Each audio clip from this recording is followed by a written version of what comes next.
Punjabi radio USA ਸੁਣ ਰਹੇ ਸਾਰੇ ਸਰੋਤਿਆਂ ਨੂੰ ਪਿਆਰ ਭਰੀ ਸਤਿ ਸ੍ਰੀ ਅਕਾਲ। ਜੀ ਆਇਆਂ ਨੂੰ ਆਖਦੇ ਹਾਂ ਪ੍ਰੋਗਰਾਮ ਅਪਡੇਟ ਕੈਲੀਫੋਰਨੀਆ ਦੇ ਵਿੱਚ। ਮੈਂ ਰਾਜਕਨਵੀਰ ਸਿੰਘ ਜੁੜ ਚੁੱਕੇ ਨੇ ਹਰਜੋਤ ਸਿੰਘ ਜੀ ਆਇਆਂ ਨੂੰ ਸਵਾਗਤ ਹੈ। ਸਤਿ ਸ੍ਰੀ ਅਕਾਲ। ਸਤਿ ਸ਼੍ਰੀ ਅਕਾਲ, ਧੰਨਵਾਦ। ਜੀ ਆਇਆਂ ਨੂੰ ਪੰਜਾਬੀ ਰੇਡੀਓ USA ਦੇ ਜਿੰਨੇ ਵੀ ਸਰੋਤੇ ਸਾਡੇ ਸਾਰੇ ਹੀ AM ਸਟੇਸ਼ਨਸ FM ਸਟੇਸ਼ਨਸ ਵਿੱਚ ਰੇਡੀਓ ਸੈਟਸ ਦੇ ਰਾਹੀਂ, ਟੈਲੀਫੋਨ ਦੇ ਰਾਹੀਂ, ਫੇਸਬੁੱਕ YouTube ਤੇ ਲਾਈਵ ਦੇਖ ਰਹੇ ਹੋ, ਸੁਣ ਰਹੇ ਹੋ, ਸਾਰਿਆਂ ਨੂੰ ਜੀ ਆਇਆਂ ਨੂੰ ਤੇ ਬਹੁਤ ਹੀ ਪਿਆਰ ਤੇ ਸਤਿਕਾਰ ਭਰੀ ਸਤਿ ਸ਼੍ਰੀ ਅਕਾਲ। ਸਰੋਤਿਓ, ਅੱਜ ਅਕਤੂਬਰ ਦੀ 9 ਤਰੀਕ ਆ, ਦਿਨ ਵੀਰਵਾਰ ਆ, ਤੇ ਤੁਹਾਡੇ ਲਈ ਸ਼ਾਮ ਦਾ ਅਪਡੇਟ ਕੈਲੀਫੋਰਨੀਆ ਪ੍ਰੋਗਰਾਮ ਲੈ ਕੇ ਹਾਜ਼ਰ ਹੋਏ ਹਾਂ। ਸਾਡੇ ਅੱਜ ਦੇ ਇਸ ਪ੍ਰੋਗਰਾਮ ਨੂੰ ਤੁਹਾਡੇ ਸਾਰਿਆਂ ਤੱਕ ਪਹੁੰਚਾਉਣ 'ਚ ਸਹਿਯੋਗ ਕਰਦੇ ਨੇ ਖਾਲਸਾ ਇੰਸ਼ੋਰੈਂਸ ਏਜੰਸੀ, ਜਿਨ੍ਹਾਂ ਦੇ ਕੋਲੋਂ ਹਰ ਤਰੀਕੇ ਦੀ ਇੰਸ਼ੋਰੈਂਸ ਕਰਵਾ ਸਕਦੇ ਹੋ। ਇੰਸ਼ੋਰੈਂਸ ਬਾਰੇ ਪਤਾ ਕਰਨ ਲਈ ਕਾਲ 408-272-2500। ਟਿਰਕੀਆਣਾ ਇਮੀਗ੍ਰੇਸ਼ਨ ਲਾ ਫਰਮ US ਇਮੀਗ੍ਰੇਸ਼ਨ ਦਾ ਹੋਵੇ ਕਿਸੇ ਵੀ ਤਰੀਕੇ ਦਾ ਕੰਮ। ਕਾਲ ਅਟਰਨੀ ਜੇ ਟਿਰਕੀਆਣਾ 415-909-0503। ਗੁਰਬਚਨ ਨਾਗਰਾ ਸੈਕਰਾਮੈਂਟੋ, ਬਲਵਿੰਦਰ ਪਾਵਲਾ ਸੈਨ ਹੋਜ਼ੇ, ਗੁਰਦੇਵ ਸੋਹਲ ਐਂਟੀਲੋ, ਬਲਵਿੰਦਰ ਬੋਇਆਲ ਯੂਨੀਵਰਸਿਟੀ, ਅਵਤਾਰ ਸਿੰਘ ਮੰਜ਼ਿਲ ਕਲੋਵਿਸ, ਪਰਮਜੀਤ ਸਿੰਘ ਦਾਖਾ ਬਰਕਲੇ। ਜੇ ਤੁਸੀਂ ਆਪਣੇ ਘਰ ਨੂੰ ਅਪਗ੍ਰੇਡ ਕਰਵਾਉਣਾ ਹੈ, ਰੈਨੋਵੇਟ ਕਰਾਉਣਾ ਹੈ, flooring, tile, wood, vinyl, home painting, interior ਜਾਂ ਐਕਸਟੀਰੀਅਰ, ਬਲਾਈਂਡਸ ਇੰਸਟਾਲ ਕਰਾਉਣੇ ਨੇ, water softener installation, garage kitchen ਜਿਹੜੀਆਂ ਲਗਵਾਉਣੀਆਂ, ਡਰਾਈ ਵਾਲ ਦਾ ਕੰਮ ਆ, ਤੇ ਬਹੁਤ ਹੀ ਵਾਜਿਬ ਕੀਮਤਾਂ ਤੇ ਇਹ ਕੰਮ ਕਰਦੇ ਨੇ। ਤੁਸੀਂ ਆਪਣਾ ਘਰ ਅੱਜ ਹੀ ਅਪਗ੍ਰੇਡ ਜਾਂ ਰੈਨੋਵੇਟ ਕਰਵਾ ਸਕਦੇ ਹੋ। ਕਾਲ ਕਰੋ 7079146411 707-914-6411 ਦੇ ਉੱਤੇ। ਇਹਨਾਂ ਸਾਰਿਆਂ ਦਾ ਧੰਨਵਾਦ। ਜੇ ਤੁਸੀਂ ਇਸ ਪ੍ਰੋਗਰਾਮ ਨੂੰ ਸਪਾਂਸਰ ਕਰਨਾ ਚਾਹੁੰਦੇ ਹੋ, ਸੰਪਰਕ ਕਰੋ 408-272-5200 ਦੇ ਉੱਤੇ। ਅੱਜ ਦੀਆਂ ਖਬਰਾਂ ਵੱਲ ਚੱਲੀਏ ਤੇ ਨਿਊਯਾਰਕ ਦੇ ਜਿਹੜੀ ਅਟਾਰਨੀ ਜਨਰਲ ਆ ਲਟੀਸ਼ੀਆ ਜੇਮਸ, ਉਹਨਾਂ ਨੂੰ ਇੰਡਾਈਟ ਕੀਤਾ ਗਿਆ ਹੈਗਾ। ਪ੍ਰੈਜ਼ੀਡੈਂਟ ਟਰੰਪ ਉਹਨਾਂ ਦੇ ਹੀ ਜਿਹੜੇ ਹੈਂਡ ਪਿਕਡ ਪ੍ਰੋਸੀਕਿਊਟਰਸ ਆ ਉਹਨਾਂ ਵੱਲੋਂ। ਕਹਿੰਦੇ ਭਈ ਈਸਟਰਨ ਡਿਸਟ੍ਰਿਕਟ ਆਫ ਵਰਜੀਨੀਆ ਦੇ ਵਿੱਚ ਜਿਹੜੇ ਆ ਉਹਨਾਂ ਦੇ ਉੱਤੇ ਇੱਕ ਬੈਂਕ ਫਰਾਡ ਤੇ ਫਾਲਸ ਸਟੇਟਮੈਂਟ ਦੇ ਚਾਰਜਸ ਲਾਏ ਹੈਗੇ ਆ। 5 ਪੇਜ ਦੀ ਜਿਹੜੀ ਇੰਡਾਈਟਮੈਂਟ ਆ, ਜਿਹਦੇ ਵਿੱਚ ਮਿਸ ਜੇਮਸ ਨੂੰ ਇਹ ਕਿਹਾ ਵੀ ਉਹਨਾਂ ਨੇ ਝੂਠੇ ਕਲੇਮ ਕੀਤੇ ਲੋਨ ਡਾਕੂਮੈਂਟਸ ਨੂੰ ਲੈ ਕੇ। ਉਹਨਾਂ ਨੇ ਜਿਹੜਾ ਇੱਕ ਸੈਕੰਡ ਘਰ ਖਰੀਦਿਆ ਸੀ ਤੇ ਉਹ ਸ਼ੋਅ ਇਦਾਂ ਕੀਤਾ ਵੀ ਮੈਂ ਉਹਦੇ 'ਚ ਰਹਿਣਾ ਆ, ਪਰ ਸੈਕੰਡਰੀ ਰੈਜ਼ੀਡੈਂਸ ਆ, ਪਰ ਉਸ ਨੂੰ ਰੈਂਟਲ ਇਨਵੈਸਟਮੈਂਟ ਜਿਹੜਾ ਯੂਜ਼ ਕੀਤਾ, ਜਿਹਦੇ ਕਰਕੇ ਉਹ ਉਸ ਨੂੰ ਘੱਟੋ ਘੱਟ $19,000 ਦਾ ਫਾਇਦਾ ਹੋਇਆ। ਸੋ ਇਸ ਬੇਸ ਦੇ ਉੱਤੇ ਜੋ ਬਹੁਤ ਹੀ ਮਸ਼ਹੂਰ ਨਿਊਯਾਰਕ ਦੀ ਅਟਾਰਨੀ ਜਨਰਲ ਜਿਹੜੇ ਪ੍ਰੈਜ਼ੀਡੈਂਟ ਟਰੰਪ ਉਹਨਾਂ ਦੇ ਖਿਲਾਫ ਕਾਫੀ ਸੀ ਜਿਹੜੇ ਕੇਸਸ ਲੈ ਕੇ ਅੱਗੇ ਸੀ, ਸੋ ਉਹਨਾਂ ਨੂੰ ਹੁਣ ਇੰਡਾਈਟ ਕਰ ਦਿੱਤਾ ਗਿਆ ਹੈ। ਜੀ, ਸਿਆਸੀ ਬਦਲਾਖੋਰੀ ਕਹਿ ਰਹੇ ਆ ਇਹਨਾਂ ਦੇ ਜਿਹੜੇ ਹਮਾਇਤੀ ਆ ਲਟੀਸ਼ੀਆ ਜੇਮਸ ਦੇ, ਤੇ ਟਰੰਪ ਹੁਣਾਂ ਦੇ ਜਿਹੜੇ ਕ੍ਰਿਟਿਕ ਨੇ, ਉਹ ਇਸ ਚੀਜ਼ ਨੂੰ, ਇਹ ਉਹੀ ਨੇ ਅਟਾਰਨੀ ਜਨਰਲ ਜਿਹੜੇ ਨਿਊਯਾਰਕ ਸਟੇਟ ਦੇ, ਜਿਨ੍ਹਾਂ ਨੇ ਟਰੰਪ ਹੁਣਾਂ ਦੇ ਉਲਟ $450 ਮਿਲੀਅਨ ਦੀ ਸਿਵਲ ਬਿਜ਼ਨਸ ਫਰਾਡ ਕੇਸ ਲਿਆਂਦਾ ਸੀ, ਜਿਸ ਨੂੰ ਬਾਅਦ 'ਚ ਅਪੀਲ ਦੇ ਦੌਰਾਨ ਟਰੰਪ ਹੁਣਾਂ ਨੇ ਜਿਹੜੀ ਅਪੀਲ ਕੀਤੀ ਸੀ, ਉਸ ਪੈਨਲਟੀ ਨੂੰ ਜਿਹੜਾ ਉਹ ਥਰੋ ਆਊਟ ਕਰ ਦਿੱਤਾ ਗਿਆ। ਯਾਨੀ ਕਿ ਇੱਕ ਹਿਸਾਬ ਦੇ ਨਾਲ ਉਹਨਾਂ ਦੀ ਪੈਨਲਟੀ ਆ ਕੱਢ ਦਿੱਤੀ ਗਈ ਸੀ, ਮਾਫੀ ਇੱਕ ਹਿਸਾਬ ਦੇ ਨਾਲ ਕਹਿ ਲਓ ਵੀ ਉਹ ਕਰ ਦਿੱਤੀ ਗਈ ਸੀਗੀ। ਸੋ ਟਰੰਪ ਹੁਣੇ ਖੁਦ ਅਜਿਹੇ ਕੇਸਾਂ ਦੇ ਵਿੱਚ ਫੈਲਨ ਜਿਹੜੇ ਉਹ ਹੋ ਚੁੱਕੇ ਆ, ਉਹਨਾਂ ਦੇ ਉੱਤੇ ਜਿਹੜੇ ਦੋਸ਼ ਆ ਉਹ ਸਾਬਤ ਜਿਊਰੀਜ਼ ਜਿਹੜੀਆਂ ਉਹ ਕਰ ਚੁੱਕੀਆਂ। ਪਰ ਜੇਮਸ ਕੋਮੀ ਤੋਂ ਬਾਅਦ 'ਚ ਹੁਣ ਜਿਹੜੀ ਵਾਰੀ ਆ ਨਿਊਯਾਰਕ ਦੇ ਜਿਹੜੇ ਅਟਾਰਨੀ ਜਨਰਲ ਲਟੀਸ਼ੀਆ ਜੇਮਸ ਆ, ਉਹਨਾਂ ਦੀ ਆ ਚੁੱਕੀ ਹੈਗੀ ਆ। ਅਗਲੀ ਜਿਹੜੀ ਹਰਜੋਤ ਸਿੰਘ ਦੀ ਗੱਲ ਕਰਦੇ ਜਾਈਏ, ਏਅਰ ਟ੍ਰੈਫਿਕ ਕੰਟਰੋਲਰਸ ਦਾ ਮਸਲਾ ਲੱਗਦਾ ਆ ਵੀ ਉਹ ਹੋਰ ਜਿਹੜਾ ਉਲਝਦਾ ਜਾ ਰਿਹਾ ਆ। ਟਰੰਪ ਐਡਮਿਨਿਸਟ੍ਰੇਸ਼ਨ ਨੇ ਧਮਕੀ ਦਿੱਤੀ ਆ, DOT ਦੇ ਜਿਹੜੇ ਚੀਫ ਸ਼ੌਨ ਡਫੀ ਆ, ਉਹਨਾਂ ਨੇ ਧਮਕੀ ਦਿੱਤੀ ਆ ਏਅਰ ਟ੍ਰੈਫਿਕ ਕੰਟਰੋਲਰਸ ਨੂੰ, ਕਹਿੰਦੇ ਵੀ ਜੇ ਤੁਸੀਂ ਕੰਮ ਤੇ ਨਹੀਂ ਆਏ ਤਾਂ ਤੁਹਾਨੂੰ ਅਸੀਂ ਜਿਹੜਾ ਹੁਣ ਕੱਢ ਦੇਵਾਂਗੇ। ਸੋ ਇਹ ਜਿਹੜੀ ਸਥਿਤੀ ਬਣੀ ਪਈ ਆ। ਸੋ ਗਵਰਨਮੈਂਟ ਸ਼ਟਡਾਊਨ ਦੇ ਦੌਰਾਨ ਜਿਹੜੇ ਏਅਰ ਟ੍ਰੈਫਿਕ ਕੰਟਰੋਲਰਸ ਆ, ਉਹਨਾਂ ਨੂੰ ਅਸੈਂਸ਼ੀਅਲ ਵਰਕਰਸ ਦੇ ਤੌਰ ਦੇ ਉੱਤੇ ਦੇਖਿਆ ਜਾਂਦਾ ਆ। ਉਹ ਕੰਮ ਕਰਦੇ ਜਿਹੜੇ ਉਹ ਰਹਿਣਗੇ, ਇਹ ਜਿਹੜੀ ਇੱਕ ਪੱਕੀ ਚੀਜ਼ ਮੰਨੀ ਗਈ ਆ। ਪਰ ਕਹਿੰਦੇ ਵੀ ਗਵਰਨਮੈਂਟ ਸ਼ਟਡਾਊਨ ਹੋਣ ਤੋਂ ਬਾਅਦ ਬਹੁਤ ਸਾਰੇ ਜਿਹੜੇ ਏਅਰ ਟ੍ਰੈਫਿਕ ਕੰਟਰੋਲਰਸ ਆ, ਉਹ ਜਿਹੜੇ ਸਿੱਖ ਕਾਲ ਇਨ ਕਰ ਰਹੇ ਆ, ਜਿਸ ਕਰਕੇ ਕਈ ਏਅਰਪੋਰਟਸ ਦੇ ਉੱਤੇ ਕੰਟਰੋਲਰਸ ਦੀ ਇਹ ਘਾਟ ਹੋਣ ਕਰਕੇ ਫਲਾਈਟ ਡਿਲੇਜ਼ ਤੇ ਕੈਂਸਲ ਜਿਹੜੀਆਂ ਉਹ ਹੋਣੀਆਂ ਸ਼ੁਰੂ ਹੋਈਆਂ ਆ। ਸੋ ਉਹਨਾਂ ਨੂੰ ਜਿਹੜਾ ਸਮਝਾ ਬੁਝਾ ਕੇ ਵਾਪਸ ਲਿਆਉਣ ਦੀ ਬਜਾਏ ਧਮਕੀ ਜਿਹੜੀ ਇਸ ਟਾਈਮ DOT ਦੇ ਚੀਫ ਨੇ ਜਿਹੜੀ ਉਹ ਦੇ ਦਿੱਤੀ ਆ ਵੀ ਜੇ ਕੰਮ ਤੇ ਤੁਸੀਂ ਨਹੀਂ ਆਏ ਤਾਂ ਤੁਹਾਨੂੰ ਜਿਹੜਾ ਆ ਉਹ ਪੱਕਿਆਂ ਹੀ ਤੁਹਾਡੀ ਜੌਬ ਦੇ ਉੱਤੇ ਲੀਕ ਜਿਹੜੀ ਉਹ ਮਾਰ ਦਿੱਤੀ ਜਾਊਗੀ। ਸੋ ਕਹਿੰਦੇ ਵੀ ਇਹ ਥ੍ਰੈਟ ਉਸ ਟਾਈਮ ਦੇ ਉੱਤੇ ਆਇਆ ਜਦੋਂ ਹੁਣ ਫਲਾਈਟ ਡਿਲੇਜ਼ ਵੱਡੇ ਪੱਧਰ ਦੇ ਉੱਤੇ ਜਿਹੜੀਆਂ ਉਹ ਸਾਹਮਣੇ ਆ ਰਹੀਆਂ ਆ। ਕੰਟਰੋਲਰਸ ਆਪਣੇ ਮਨ ਦੇ ਵਿੱਚ ਸੋਚਦੇ ਹੋਣੇ ਵੀ ਭਾਈ ਜਦੋਂ ਤਨਖਾਹ ਹੀ ਨਹੀਂ ਮਿਲਣੀ ਤਾਂ ਉਹਦੇ ਵਿੱਚ ਸਾਨੂੰ ਫਾਇਦਾ ਕੀ? ਉਹ ਤੋਂ ਪ੍ਰਸ਼ਾਸਨ ਇਹ ਕਹਿ ਰਿਹਾ ਵੀ ਕੰਮ ਵੀ ਕਰੀ ਜਾਓ ਤੇ ਬਾਅਦ ਦੇ ਵਿੱਚ ਬੈਕ ਪੇ ਵੀ ਜਿਹੜੀ ਉਹ ਤੁਹਾਨੂੰ ਨਹੀਂ ਮਿਲਣੀ। ਸੋ ਉਹਦੇ ਕਰਕੇ ਕਈਆਂ ਦਾ ਮਨ ਹੋਰ ਜ਼ਿਆਦਾ ਹੋ ਗਿਆ ਹੋਣਾ ਆ ਵੀ ਚਲੋ ਛੱਡੋ ਪਰਾਂ, ਆਪਾਂ ਕਾਹਤੇ ਜਿਹੜਾ ਉਹ ਕੰਮ ਦੇ ਉੱਤੇ ਜਾਣਾ, ਤਾਂ ਹੀ ਸਿੱਖ ਕਾਲਿੰਗ ਜਿਹੜੇ ਆ ਉਹ ਕਰੀ ਜਾ ਰਹੇ ਹੈਗੇ ਆ। ਸੋ ਹੁਣ ਧਮਕੀ ਮਿਲੀ ਆ, ਸੋ ਦੇਖਦੇ ਆ ਵੀ ਇਸ ਦਾ ਅਸਰ ਕਿਸ ਤਰੀਕੇ ਦਾ ਇਹ ਟ੍ਰੈਫਿਕ ਕੰਟਰੋਲਰਸ ਦੇ ਉੱਤੇ ਹੁੰਦਾ ਆ। ਟਰੰਪ ਹੁਣਾਂ ਨੇ ਗਵਰਨਮੈਂਟ ਸ਼ਟਡਾਊਨ ਤੋਂ ਬਾਅਦ ਦੇ ਵਿੱਚ ਕਈ ਵਾਰੀ ਕਿਹਾ ਸੀਗਾ ਵੀ ਕਈ ਜੌਬਸ ਦੇ ਉੱਤੇ ਪੱਕੀ ਲੀਕ ਮਾਰ ਦਿੱਤੀ ਜਾਊਗੀ, ਪਰ ਅਜੇ ਤੱਕ ਉਹਨਾਂ ਨੇ ਆਪਣੇ ਉਸ ਗੱਲ ਦੇ ਉੱਤੇ ਕਦਮ ਜਿਹੜੇ ਉਹ ਨਹੀਂ ਵਧਾਏ। ਕੁਛ ਨਾ ਕੁਛ ਲੋਕ ਸੁੱਖ ਦਾ ਸਾਹ ਵੀ ਲੈ ਰਹੇ ਹੋਣਗੇ ਵੀ ਕਿਤੇ ਇਹ ਨਾ ਹੋਵੇ ਵੀ ਹੁਣ ਸ਼ਟਡਾਊਨ ਤੋਂ ਬਾਅਦ ਜੌਬਸ ਤੋਂ ਪੱਕਿਆਂ ਹੱਥ ਧੋਣਾ ਜਿਹੜਾ ਉਹ ਪੈ ਜਾਵੇ। ਪਰ ਸਮੱਸਿਆ ਲੱਗਦਾ ਹੈ ਵੀ ਹੋਰ ਜ਼ਿਆਦਾ 에ਅਰ ਟ੍ਰੈਫਿਕ ਕੰਟਰੋਲਰਸ ਨੂੰ ਲੈ ਕੇ ਵੱਧ ਰਹੀ ਆ। ਜਦੋਂ ਗਵਰਨਮੈਂਟ ਸ਼ਟਡਾਊਨ ਆ, ਹਰਜੋਤ ਸਿੰਘ ਜੀ, ਜੇ ਮੰਨ ਲਓ ਇਹਨਾਂ ਨੂੰ ਕੱਢ ਵੀ ਦਿੱਤਾ ਜਾਂਦਾ ਤਾਂ ਨਾ ਨਵੀਂ ਹਾਇਰਿੰਗ ਹੋਣੀ ਆ, ਤਾਂ ਕੱਲੀ ਫਾਇਰਿੰਗ ਦੇ ਨਾਲ ਇਹ ਮਸਲੇ ਨੂੰ ਕਿੱਦਾਂ ਸੁਲਝਾਇਆ ਜਾਊਗਾ, ਇਹ ਹੁਣ ਦੇਖਣ ਵਾਲੀ ਗੱਲ ਅੱਗੇ ਰਹੇਗੀ। ਪ੍ਰੈਜ਼ੀਡੈਂਟ ਟਰੰਪ ਹੋਣਾ ਨੂੰ ਟੈਂਪਰੇਰੀਲੀ ਜਿਹੜਾ ਆ ਰੋਕ ਦਿੱਤਾ ਗਿਆ ਆ ਵੀ ਨੈਸ਼ਨਲ ਗਾਰਡਸ ਉਹ ਸ਼ਿਕਾਗੋ ਨੂੰ ਇਲੀਨਾਇਸ ਸਟੇਟ 'ਚ ਨਹੀਂ ਭੇਜ ਸਕਦੇ ਹੈਗੇ। ਇਹ ਇੱਕ ਜੱਜ ਨੇ ਰੂਲਿੰਗ ਦਿੱਤੀ ਹੈਗੀ। ਜੱਜ ਐਪਰਲ ਪੈਰੀ ਉਹਨਾਂ ਨੇ ਓਰਲ ਰੂਲਿੰਗ ਅੱਜ ਦਿੱਤੀ ਆ ਵੀਰਵਾਰ ਨੂੰ, ਤੇ ਕੱਲ੍ਹ ਨੂੰ ਉਹ ਰਿਟਨ ਆ ਜਾਊਗੀ, ਜਿਹਦੇ ਵਿੱਚ ਉਹਨਾਂ ਨੇ ਇਹ ਕਿਹਾ ਵੀ ਪ੍ਰੈਜ਼ੀਡੈਂਟ ਟਰੂਪਸ ਨੂੰ ਡਿਪਲੋਏ ਨਹੀਂ ਕਰ ਸਕਦੇ ਹੈਗੇ। ਤੇ ਨੈਸ਼ਨਲ ਗਾਰਡ ਟਰੂਪਸ ਜਿਹੜੇ ਇਲੀਨਾਇਸ ਤੇ ਟੈਕਸਸ ਸਟੇਟ ਤੋਂ ਆ, ਆਲਰੇਡੀ ਜਿਹੜੇ ਸਾਊਥ ਵੈਸਟ ਸਬਰਬਨ ਏਲਵੁੱਡ ਦਾ ਏਰੀਆ ਉੱਥੇ ਜਿਹੜੇ ਆ ਪੋਸਟ ਕੀਤੇ ਹੋਏ ਹੈਗੇ ਆ।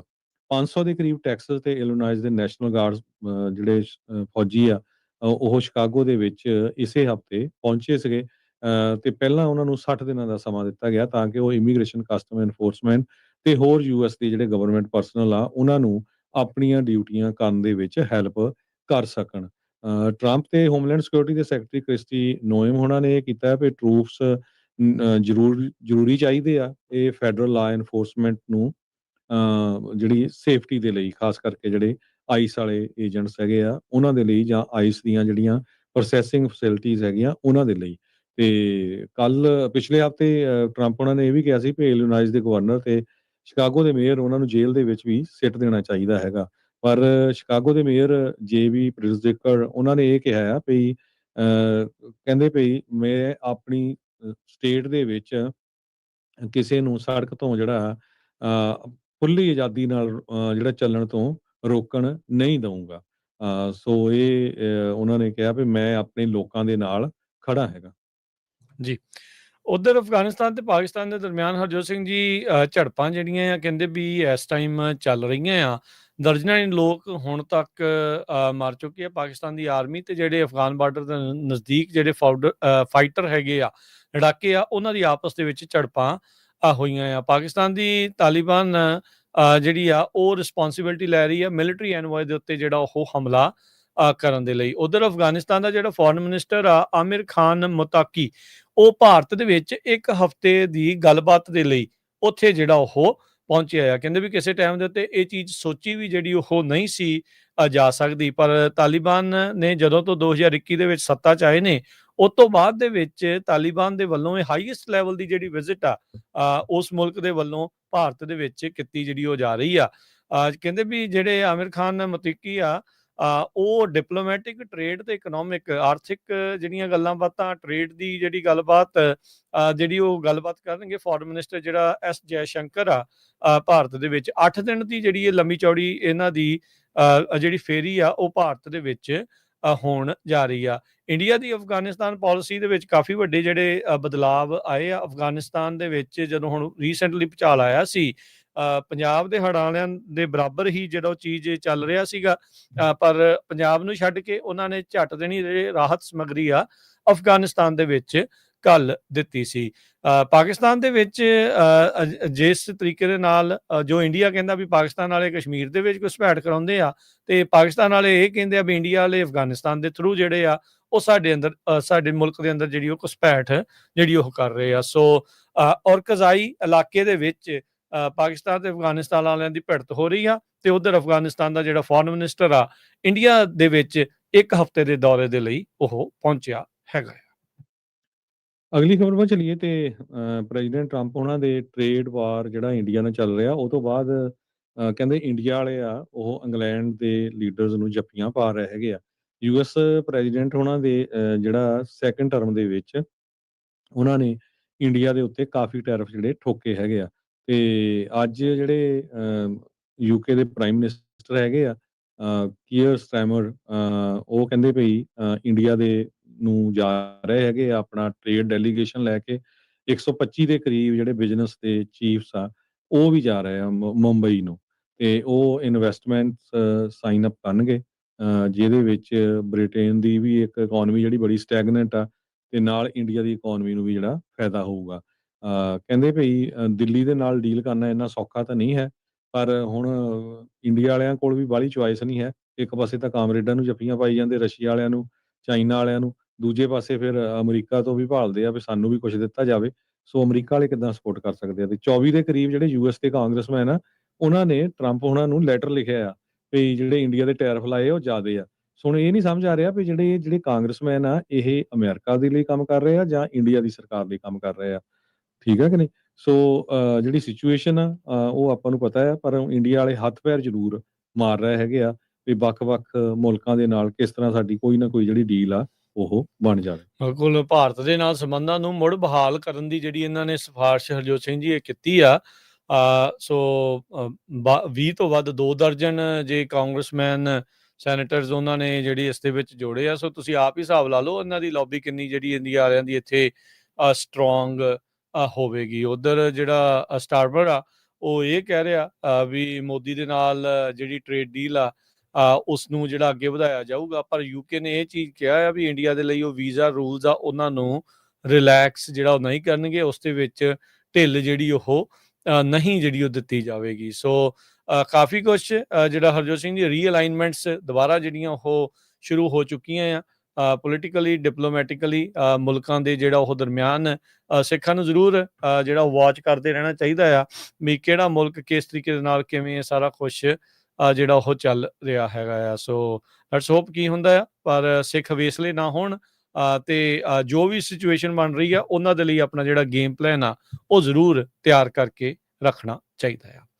ਉਧਰ ਜਿਹੜਾ ਹਰਜੋਤ ਸਿੰਘ ਜੀ ਸਵੇਰੇ ਆਪਾਂ ਖਬਰ ਕੀਤੀ ਸੀ ਵੀ ਹਮਾਸ ਨੇ ਸਾਈਨ ਕਰ ਦਿੱਤੇ ਆ, ਤੇ ਅੱਜ ਇਜ਼ਰਾਈਲ ਦੀ ਜਿਹੜੀ ਕੈਬਨਿਟ ਆ ਨੇਤਨਯਾਹੂ ਨੇ ਕਿਹਾ ਸੀਗਾ ਵੀ ਉਹਨਾਂ ਦੇ ਨਾਲ ਅੱਜ ਮੀਟਿੰਗ ਜਿਹੜੀ ਉਹ ਕੀਤੀ ਜਾਊਗੀ ਵੀ ਜਿਹੜੇ ਇਸ ਪੀਸ ਪਲਾਨ ਆ ਉਹਦੇ ਫੇਸ ਦੇ ਉੱਤੇ ਸਾਈਨ ਕੀਤਾ ਜਾਊਗਾ ਜਾਂ ਨਹੀਂ। ਸੋ ਇਹ ਜਿਹੜਾ ਉਹ ਖਬਰ ਆ ਰਹੀ ਆ ਵੀ ਇਜ਼ਰਾਈਲ ਨੇ ਵੀ ਇਸ ਪੀਸ ਪਲਾਨ ਦੇ ਲਈ ਹਾਮੀ ਜਿਹੜੀ ਉਹ ਭਰ ਦਿੱਤੀ ਹੈਗੀ ਆ। ਸੋ ਇਨੀਸ਼ੀਅਲ ਜਿਹੜਾ ਐਗਰੀਮੈਂਟ ਆ ਉਸ ਨੂੰ ਕਨਫਰਮ, ਉਸ ਦੀ ਪੁਸ਼ਟੀ ਜਿਹੜੀ ਆ ਉਸ ਦੇ ਉੱਤੇ ਮੋਹਰ ਜਿਹੜੀ ਹੈ ਇਜ਼ਰਾਈਲੀ ਅਧਿਕਾਰੀਆਂ ਦੇ ਦੁਆਰਾ ਤੇ ਹਮਾਸ ਦੇ ਦੁਆਰਾ ਵੀ ਜਿਹੜੀ ਉਹ ਲਾ ਦਿੱਤੀ ਗਈ ਹੈ। ਕਤਰ ਨੇ ਇਸ ਦੀ ਜਿਹੜੀ ਉਹ ਜਾਣਕਾਰੀ ਦਿੱਤੀ ਹੈ। ਪ੍ਰੈਜ਼ੀਡੈਂਟ ਟਰੰਪ ਨੇ ਅਨਾਉਂਸ ਕੀਤਾ ਸੀਗਾ ਕੱਲ ਵੀ ਪਹਿਲਾ ਫੇਜ਼ ਇਸ ਪਲਾਨ ਦਾ ਵੀ ਕਨਫਲਿਕਟ ਖਤਮ ਹੋਣ ਦੀ ਜਿਹੜੀ ਪਹਿਲੀ ਗੱਲ ਆ ਉਸ ਦੇ ਉਹਨੂੰ ਜਿਹੜੀਆਂ ਦੋਨੋਂ ਧਿਰਾਂ ਜਿਹੜੀਆਂ ਉਹ ਮੰਨ ਚੁੱਕੀਆਂ ਆ।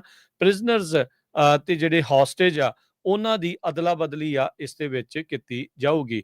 ਟਰੰਪ ਹੋਣਾ ਨੇ ਕਿਹਾ ਵੀ ਉਹ ਇਸ ਸੀਜ਼ਫਾਇਰ ਡੀਲ ਦੇ ਜਿਹੜੇ ਅਧਿਕਾਰਤ ਤੌਰ ਦੇ ਉੱਤੇ ਸਾਈਨ ਹੋਣ ਦੇ ਲਈ ਉਹ ਖੁਦ ਇਜਿਪਟ ਦੇ ਵਿੱਚ, ਮਿਸਰ ਦੇ ਵਿੱਚ ਜਿਹੜਾ ਉਹ ਟਰੈਵਲ ਕਰ ਸਕਦੇ ਹੈਗੇ ਆ। ਸੋ ਕਹਿੰਦੇ ਵੀ ਸੀਜ਼ਫਾਇਰ ਡੀਲ ਦੇ ਦੌਰਾਨ ਓਪਨਿੰਗ ਰਿਮਾਰਕਸ ਕਹਿੰਦੇ ਵੀ ਵਾਈਟ ਹਾਊਸ ਦੀ ਜਿਹੜੀ ਕੈਬਨਿਟ ਮੀਟਿੰਗ ਦੇ ਦੌਰਾਨ ਉਹਨਾਂ ਨੇ ਇਸ ਬਾਰੇ ਜਿਹੜੀ ਉਹ ਜਾਣਕਾਰੀ ਦਿੱਤੀ ਆ। ਸੋ ਇਜ਼ਰਾਈਲੀ ਸਰਕਾਰ ਨੇ ਇਸ ਡੀਲ ਨੂੰ ਜਿਹੜਾ ਉਹ ਸਿਆਹੀ ਲਾਉਂਦੇ ਹੋਏ ਕਿਹਾ ਵੀ ਇਸ ਦੇ ਨਾਲ ਫੈਮਿਨ ਡਿਕਲੇਅਰ ਕੀਤੀ ਜਾਊਗੀ, ਯਾਨੀ ਕਿ ਭੁੱਖਮਰੀ ਜਿਹੜੀ ਉੱਥੇ ਹੋ ਚੁੱਕੀ ਆ, ਜਿਸ ਦੇ ਬਾਰੇ ਪੂਰੀ ਦੁਨੀਆ ਦੇ ਵਿੱਚ ਕਾਫੀ ਰੌਲਾ ਰੱਪਾ ਪਿਆ ਆ। ਇਜ਼ਰਾਈਲ ਡਿਪਲੋਮੈਟਿਕਲੀ ਕਾਫੀ ਇਕੱਲਿਆਂ ਪਿਆ ਆ। ਪੈਲਸਤੀਨ ਨੂੰ ਮਾਨਤਾ ਜਿਹੜੀ ਬਹੁਤ ਮੁਲਕਾਂ ਦੇ ਵਿੱਚ ਜਿਹੜੀ ਉਹ ਮਿਲੀ ਆ। ਸੋ 46 ਜਿਹੜੇ ਬਚੇ ਹੌਸਟੇਜ ਆ ਉਸ ਨੂੰ ਹਮਾਸ ਜਿਹੜਾ ਉਹ ਛੱਡੇਗਾ।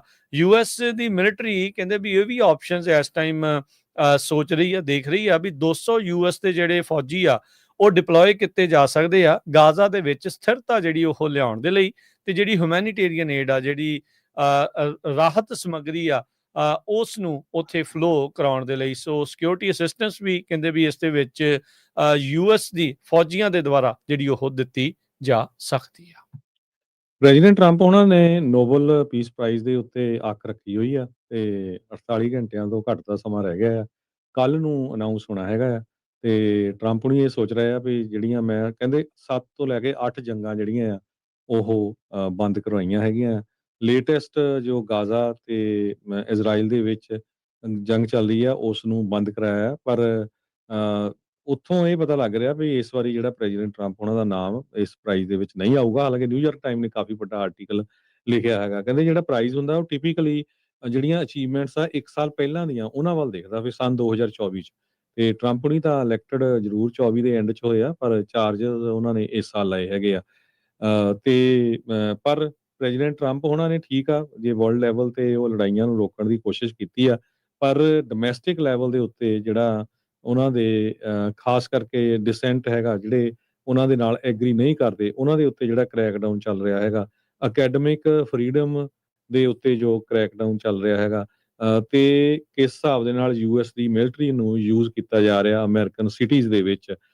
ਸੋ ਉਸ ਕਰਕੇ ਬਹੁਤ ਸਾਰੇ ਜਿਹੜੇ ਐਕਸਪਰਟ ਆ ਉਹ ਸੋਚ ਰਹੇ ਆ ਵੀ ਠੀਕ ਆ ਵੀ ਪ੍ਰੈਜ਼ੀਡੈਂਟ ਟਰੰਪ ਹੁਣੀ ਆਪਣੇ ਆਪ ਨੂੰ ਗਲੋਬਲ ਪੀਸ ਬ੍ਰੋਕਰ ਵੱਲੋਂ ਤਾਂ ਪੇਸ਼ ਕਰ ਸਕਦੇ ਆ, ਪਰ ਤੁਸੀਂ ਖਬਰਾਂ ਸੁਣਦੇ ਹੀ ਆ ਰਹੇ ਆ ਵੀ ਜਿਸ ਹਿਸਾਬ ਨਾਲ ਡੋਮੈਸਟਿਕ ਇਸ਼ੂਜ਼ ਦੇ ਉੱਤੇ ਗੱਲਬਾਤ ਚੱਲ ਰਹੀ ਆ, ਤੇ ਲੱਗਦਾ ਨਹੀਂ ਵੀ ਇਸ ਸਾਲ ਜਿਹੜੇ ਪ੍ਰੈਜ਼ੀਡੈਂਟ ਟਰੰਪ ਆ ਉਹਨਾਂ ਨੂੰ ਨੋਬਲ ਪੀਸ ਪ੍ਰਾਈਜ਼ ਮਿਲੂਗਾ। ਜੀ। ਲਾਸ ਐਂਜਲਸ ਕਾਉਂਟੀ ਦੇ ਵਿੱਚ ਇੱਕ ਛੋਟਾ ਜਿਹਾ ਟਾਊਨ ਆ ਵਰਨੌਨ। ਕਹਿੰਦੇ ਵੀ ਇਹ ਕਹਿ ਲਓ ਵੀ ਇਹ ਇੱਕ ਅਜਿਹੀ ਲਿਸਟ ਦੇ ਟੌਪ ਦੇ ਉੱਤੇ ਆ ਜੋ ਕਿ ਕਹਿ ਲਓ ਵੀ ਮਾੜੀ ਚੀਜ਼ ਆ। ਸਭ ਤੋਂ ਜ਼ਿਆਦਾ ਜਿਹੜੀਆਂ ਬਰਗਲਰੀ ਆ ਉਹ ਕਹਿੰਦੇ ਵੀ ਇਸ ਸ਼ਹਿਰ ਦੇ ਵਿੱਚ ਹੁੰਦੀਆਂ ਆ। ਸੇਫ ਵਾਈਜ਼ ਉਹਨਾਂ ਨੇ ਜਿਹੜਾ ਪਬਲਿਕਲੀ ਅਵੇਲੇਬਲ ਡਾਟਾ ਆ, FBI ਦਾ ਕ੍ਰਾਈਮ ਡਾਟਾ ਆ, ਉਸ ਨੂੰ ਕੰਪਾਈਲ ਕੀਤਾ ਤੇ ਕੈਲੀਫੋਰਨੀਆ ਦਾ ਇਹ ਜਿਹੜਾ ਸ਼ਹਿਰ ਵਰਨੌਨ ਆ ਉਹ ਟੌਪ ਦੇ ਉੱਤੇ ਆਇਆ ਆ। ਉੱਦਾਂ ਤਾਂ ਇਸ ਦੀ ਪਾਪੂਲੇਸ਼ਨ ਘੱਟ ਆ, ਪਰ ਆਬਾਦੀ ਦੇ ਮੁਕਾਬਲੇ ਜਿੰਨੀਆਂ ਜਿਹੜੀਆਂ ਉੱਥੇ ਬਰਗਲਰੀਜ਼ ਕਹਿ ਲਓ ਵੀ ਚੋਰੀਆਂ ਹੁੰਦੀਆਂ ਆ, ਉਹ ਸਭ ਤੋਂ ਜ਼ਿਆਦਾ ਜਿਹੜੀਆਂ ਉਹ ਦੇਖੀਆਂ ਗਈਆਂ ਆ। ਸ਼ਹਿਰ ਦੇ ਵਿੱਚ ਹਰਜੋਤ ਸਿੰਘ ਜੀ ਸਿਰਫ 208 ਜਣਿਆਂ ਦੀ ਪਾਪੂਲੇਸ਼ਨ ਆ, ਤੇ FBI ਦੇ ਡਾਟਾ ਦੇ ਮੁਤਾਬਕ 110 ਜਿਹੜੀਆਂ ਬਰਗਲਰੀਜ਼ ਜਿਹੜੀਆਂ ਇਸ ਸ਼ਹਿਰ ਦੇ ਵਿੱਚ ਹੋਈਆਂ ਆ। ਸੋ ਅੱਧੀ ਤੋਂ ਜ਼ਿਆਦਾ ਜਿਹੜੀ ਸਿਟੀ ਦੀ ਪਾਪੂਲੇਸ਼ਨ ਆ, ਉਹਨਾਂ ਨੇ ਇਹ ਚੋਰੀਆਂ ਜਿਹੜੀਆਂ ਉਹ ਐਕਸਪੀਰੀਅੰਸ ਕੀਤੀਆਂ ਹੈਗੀਆਂ ਆ। ਸੋ ਇਹ ਜਿਹੜੀ ਸੇਫ ਵਾਈਜ਼ ਦੀ ਜਿਹੜੀ ਰਿਪੋਰਟ ਆ ਉਹ ਇਸ ਟਾਈਮ ਦੱਸ ਰਹੀ ਆ, ਤੇ ਸੇਫ ਵਾਈਜ਼ ਇਹ ਵੀ ਦੱਸਦਾ ਹੈ ਵੀ ਕੁੱਲ ਮਿਲਾ ਕੇ ਅਮਰੀਕਾ ਦੇ ਵਿੱਚ 27% ਅਜਿਹੇ ਅਮਰੀਕਨਸ ਆ ਜਿਨ੍ਹਾਂ ਨੇ ਕਿਸੇ ਨਾ ਕਿਸੇ ਤਰੀਕੇ ਦਾ ਆਪਣੇ ਘਰਾਂ 'ਚ ਓਨ ਸਿਕਿਉਰਿਟੀ ਸਿਸਟਮ ਜਿਹੜਾ ਉਹ ਲਗਵਾਇਆ ਹੈਗਾ ਆ। ਸੋ ਹੋਰ ਵੀ ਬਹੁਤ ਸਾਰੀਆਂ ਜਿਹੜੀਆਂ ਕਹਿੰਦੇ ਵੀ ਸਿਟੀਜ਼ ਇਸ ਦੇ ਵਿੱਚ ਆਉਂਦੀਆਂ ਆ, ਪਰ ਵਰਨੌਨ ਇਸ ਦੇ ਵਿੱਚ ਸਭ ਤੋਂ ਉੱਤੇ ਜਿਹੜਾ ਉਹ ਆਇਆ ਆ। ਦੂਜੇ ਨੰਬਰ ਦੇ ਉੱਤੇ ਸੌਗਟ ਇਲੀਨੋਇਸ ਦੇ ਵਿੱਚ, ਮੈਕਿਨਟੋਸ਼ ਐਲਬਾਮਾ ਤੋਂ, ਲੰਬਰਟਨ ਨਾਰਥ ਕੈਰੋਲੀਨਾ ਤੋਂ, ਤੇ ਸਬੂਲਾ ਆਇਓਵਾ ਤੋਂ ਜਿਹੜੇ ਉਹ ਆਏ ਆ। ਇਹ ਪੰਜੇ ਦੇ ਪੰਜੇ ਹੀ ਸ਼ਹਿਰ ਹਰਜੋਤ ਸਿੰਘ ਜੀ ਬਹੁਤ ਹੀ ਘੱਟ ਲੋਕਾਂ ਨੇ ਇਹਨਾਂ ਦੇ ਨਾਮ ਜਿਹੜੇ ਉਹ ਕਿਤੇ ਸੁਣੇ ਸੀਗੇ। ਕੈਲੀਫੋਰਨੀਆ ਦੇ ਗਵਰਨਰ ਗੈਵਨ ਨਿਊਸਮ ਹੁਣਾਂ ਨੇ ਨਵਾਂ ਬਿੱਲ ਜਿਹੜਾ ਅਸੈਂਬਲੀ ਬਿੱਲ 1454 ਉਹ ਸਾਈਨ ਕਰ ਦਿੱਤਾ ਹੈ ਅੱਜ, ਜਿਹਦੇ ਮੁਤਾਬਕ 5 ਸਾਲਾਂ ਦੀ ਕੈਂਪੇਨ ਚੱਲੂਗੀ ਕਿਸ ਤਰ੍ਹਾਂ ਕੈਲੀਫੋਰਨੀਆ ਦੇ ਬੱਚਿਆਂ ਨੂੰ ਜਿਹੜਾ ਟੀਚ ਕੀਤਾ ਜਾਂਦਾ, ਰੀਡ ਕਰਨ ਦੇ ਲਈ ਕਿਸ ਤਰ੍ਹਾਂ ਜਿਹੜਾ ਟੀਚ ਕੀਤਾ ਜਾਂਦਾ ਹੈਗਾ ਆ। ਸੋ ਇਸ ਕੈਂਪੇਨ ਦੇ ਦੌਰਾਨ ਕਾਫੀ ਕੁਛ ਜਿਹੜੀਆਂ ਚੇਂਜਸ ਆ ਰਹੀਆਂ ਆ, ਤੇ ਐਲੀਮੈਂਟਰੀ ਸਕੂਲ ਦੇ ਟੀਚਰਸ ਨੂੰ ਐਵੀਡੈਂਸ ਬੇਸਡ ਰੀਡਿੰਗ ਇੰਸਟਰਕਸ਼ਨਸ ਦੀ ਟ੍ਰੇਨਿੰਗ ਦਿੱਤੀ ਜਾਊਗੀ, ਜਿਹੜੀ ਕਿ ਫੋਨਿਕਸ ਦੇ ਉੱਤੇ ਫੋਕਸਡ ਹੋਊਗੀ। California state board of education adopt ਕਰੂਗਾ evidence based literacy textbooks from first through 8th grade ਜਿਹੜੇ ਆ ਕਲਾਸਰੂਮ। ਸੋ ਕਹਿੰਦੇ ਪਏ ਲਾਸਟ ਪੀਸ ਆਫ ਪਜ਼ਲ ਜਿਹੜੇ ਸਟੇਟ ਨੇ ਨੈਸ਼ਨਲ ਐਫਰਟਸ ਦੇ ਨਾਲ ਇਹ ਜੁਆਇਨ ਕੀਤਾ। ਸੋ ਇਹ ਵਧੀਆ ਪ੍ਰੋਗਰਾਮ ਆ। ਸੋ ਕੈਲੀਫੋਰਨੀਆ ਦੇ ਵਿੱਚ ਇਹ ਜਿਹੜੀ ਚੇਂਜ ਆ ਕਾਫੀ ਲੰਮੇ ਸਮੇਂ ਤੋਂ ਬਾਅਦ ਆਈ ਹੈਗੀ ਜੀ। ਪ੍ਰੋਗਰਾਮ ਦਾ ਸਮਾਂ ਸਮਾਪਤ ਹੈ, ਜਾਣ ਤੋਂ ਪਹਿਲਾਂ ਮਾਰਕੀਟਸ ਦਾ ਜੇ ਹਾਲ ਦੱਸਦੇ ਜਾਈਏ ਤਾਂ ਡਾਓ ਜੋਨ ਦੇ ਵਿੱਚ ਅੱਜ 243 ਪੁਆਇੰਟਾਂ ਦੀ ਗਿਰਾਵਟ ਦਰਜ ਹੋਈ, 46,358 ਤੇ ਬੰਦ ਹੋਇਆ। S&P 19 ਪੁਆਇੰਟ ਘਟ ਕੇ 6735, ਨੈਸਡੈਕ 19 ਪੁਆਇੰਟ ਘਟ ਕੇ 23,025 ਤੇ ਬੰਦ ਹੋਇਆ। ਸੋਨੇ ਦਾ ਭਾਅ 4,006 ਦੇ ਉੱਤੇ ਚੱਲ ਰਿਹਾ ਆ। ਜਿਹੜਾ ਪਰ ਟਰੋਇਆਉਂਸ ਤੇ ਕੱਚੇ ਤੇਲ ਦੀ ਕੀਮਤ $62 ਪ੍ਰਤੀ ਬੈਰਲ ਜਿਹੜੀ ਰਹੀ ਆ। 10 year yield 4.14%, ਕ੍ਰਿਪਟੋ ਕਰੰਸੀ 'ਚ ਬਿਟਕੋਇਨ 1,21,821 ਤੇ ਇਥੀਰੀਅਮ 4300 ਤੇ $85 ਦੇ ਬਰਾਬਰ ਚੱਲ ਰਿਹਾ ਆ। ਇੱਕ $1 ਦੇ ਬਰਾਬਰ ਕੈਨੇਡਾ ਦੇ $1 ਤੇ 40 ਸੈਂਟ ਰਹੇ ਆ। ਇੱਕ $1 ਦੇ ਬਰਾਬਰ ਪਾਕਿਸਤਾਨ ਦੇ 281 ਰੁਪਏ ਤੇ 19 ਪੈਸੇ। ਇੱਕ $1 ਦੇ ਬਰਾਬਰ ਇੰਡੀਆ ਦੇ 88 ਰੁਪਏ ਤੇ 99 ਪੈਸੇ। ਇੱਥੇ ਪ੍ਰੋਗਰਾਮ ਦੀ ਸਮਾਪਤੀ ਆ। ਮੇਰੇ ਰਾਜਕਰਮੀਤ ਸਿੰਘ ਵੱਲੋਂ ਇਹ ਹਰਜੋਤ ਸਿੰਘ ਵੱਲੋਂ ਸਭ ਨੂੰ ਪਿਆਰ ਸਤਿਕਾਰ ਸਰ ਨਿੱਘੀ ਜੀ ਸਤਿ ਸ੍ਰੀ ਸਤਿ ਅਕਾਲ। ਸ੍ਰੀ ਅਕਾਲ ਜਿਉਂਦੇ ਵਾਸਤੇ ਰਹੋ, ਹੱਸਦੇ ਖੇਡਦੇ ਰਹੋ, ਸੁਣਦੇ ਰਹੋ, ਦੇਖਦੇ ਰਹੋ ਪੰਜਾਬੀ ਰੇਡੀਓ US।